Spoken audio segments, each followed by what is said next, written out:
be in the focus to be brought up today. If signed, the deal is also going to mark up a significant new chapter in India's defense ties with Sri Lanka.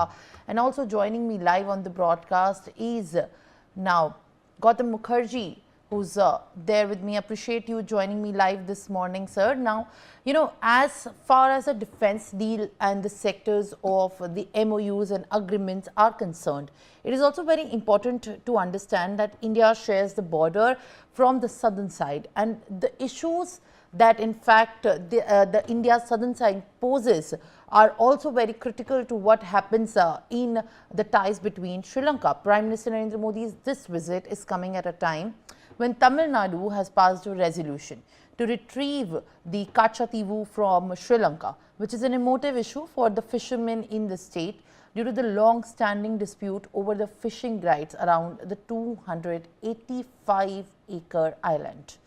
So, if I have to understand from you, Mr. Mukherjee, how exactly big of an issue from a state related at this point of time when we are talking about growing influence from China, when we are talking about also securing more borders and also enhancing trade, enhancing more defense ties, how exactly is this issue also going to be holding some prominence as far as discussions and deliberations take place? Good morning. Well, I think the visit of the Prime Minister and the ceremonial welcome and the VIP treatment that he is receiving throughout his visit denotes a change of focus from reliance on China, which was very acute under previous administrations. The current administration is quite clear that it wants to balance the relationship with India. In fact, when this young Prime Minister was elected, the first country he came to visit was India. Now, defense ties are important in order to protect Sri Lanka against any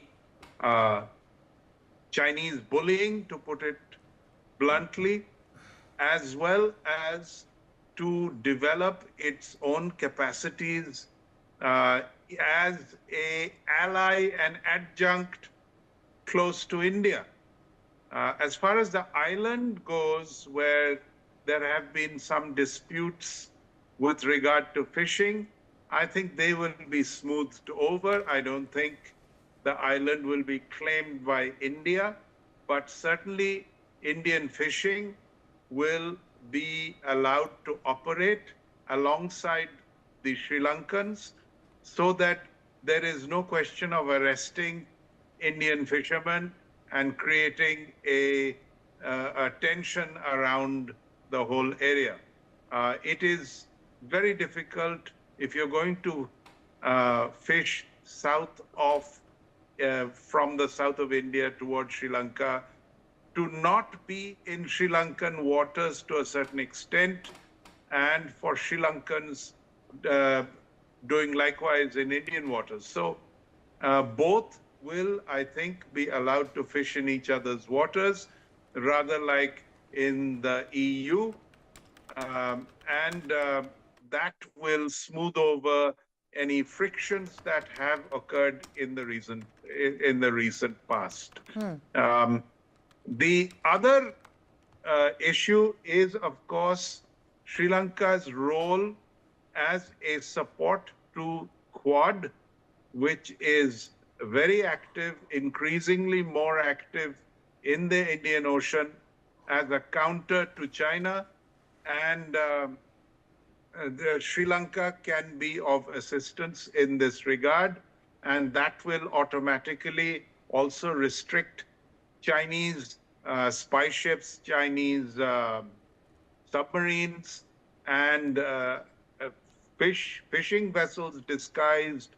They're actually military vessels disguised as fishing vessels. So all of this needs to be restricted and curtailed, and Sri Lanka will play a crucial role in this, which is why the Prime Minister has made a long visit to Sri Lanka after a very long time. So as per Mr. Mukherjee, this is a very strategic time when the visit has been made, and specifically